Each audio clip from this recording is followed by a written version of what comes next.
Përshëndetje. Mirë se erdhët në kanalin Rritu Financiarisht. Këtu flasim për mënyra të thjeshta, të kuptueshme dhe reale se si mund të përmirësojmë marrëdhënien tonë me paratë dhe të ndërtojmë një të ardhme më të sigurt financiarisht. Poshtë në përshkrim do gjeni një link ku mund të shihni si investoj vetë në mënyrë të sigurt dhe afatgjatë. Por mos harroni. Unë nuk jap këshilla financiare, gjithmonë flisni me një ekspert të licencuar përpara se të merrni vendime për investime.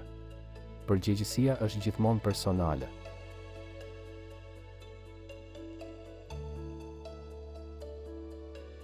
Tani, le të flasim për temën e sotme. Sepse zakonet financiare janë si rrënjët e një peme, nëse janë të forta, do të mbash gjithmonë qëndrueshmëri edhe kur fryjnë erat e jetës. Shumë njerëz duan të ndryshojnë financat e tyre, por përpiqen ta bëjnë me hapa të mëdhenj, duke harruar se ndryshimet e vogla, kur përsëriten, kanë fuqinë të ndryshojnë gjithçka. Mendo për këtë, nëse kursen vetëm 2 euro në ditë, në fund të vitit ke mbi 700 euro. Jo shumë, por mjaftueshëm për të kuptuar se forca është në vazhdimsi, jo në shuma të mëdha. Zakonet janë si muskuj, sa më shumë ti ushqesh, aq më të forta bëhen. Nëse sot fillon me një vendim të vogël, si të mos blesh diçka të panevojshme, ke nisur procesin e transformimit tënd financiar. Shumë nga ne kemi zakone që duken të parëndësishme, por në fakt na mbajnë peng. Si për shembull, të shpenzosh para për t'u ndjerë mirë për pak minuta, të mos shikosh llogarin nga frika e realitetit, apo të thuash do filloj muajin tjetër. Këto janë zakone që duken të vogla, por kur shtohen bashk, bëhen një mur që të ndalon të ecësh përpara.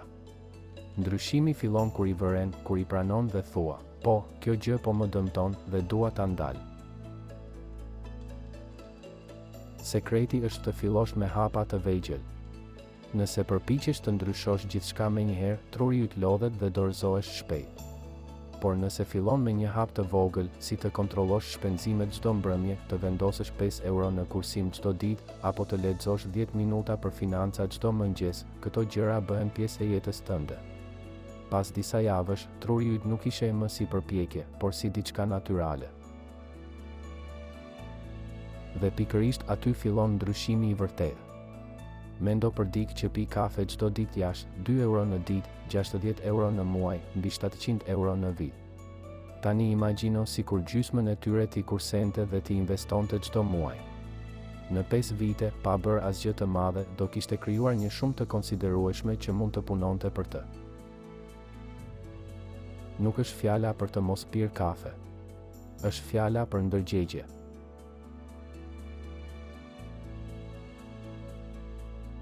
Kur e di ku shkon çdo monedhë, fillon të ndihesh në kontroll, jo viktime e shpenzimeve. Mos prit të kesh motivim çdo ditë. Motivimi vjen e ikën. Ajo që të mban është disiplina dhe përkujtimi pse e fillove. Vendos një qëllim të vogël për çdo javë. Këtë javë do kursej 10 euro. Këtë javë nuk do blej asgjë pa e menduar 24 orë. Këtë javë do lexoj një artikull për financa.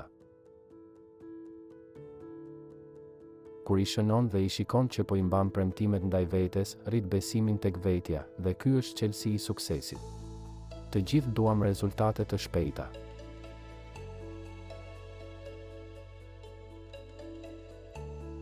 Por financat funksionojnë si fitnesi. Nëse shkon në palestër një ditë, s'ndryshon asgjë.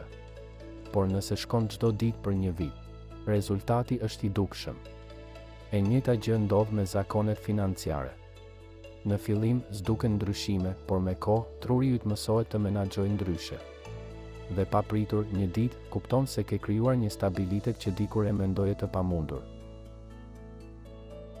Mos harro. Nuk ka rëndësi sa fiton, por çfarë bën me ato që fiton. Çdo zakon i mirë është si një far, duhet kohë për të mbirë, por kur rritet, jep fryte që zgjasin një jetë. Fillon sot me një vendim të vogël. Mbase me 5 euro kursim. Mbase me një fletë ku shkruan qëllimet e tua financiare. mbase me vendimin që sot nuk do i harxhosh parat për diçka që s'të duhet. Çdo hap i vogël është një fitore. Dhe çdo fitore e vogël të çon një hap më afër lirisë financiare që dëshiron. Nëse kjo video të ndihmoi, abonohu në kanalin Rritu Financiarisht që të mos humbasësh videot e ardhshme.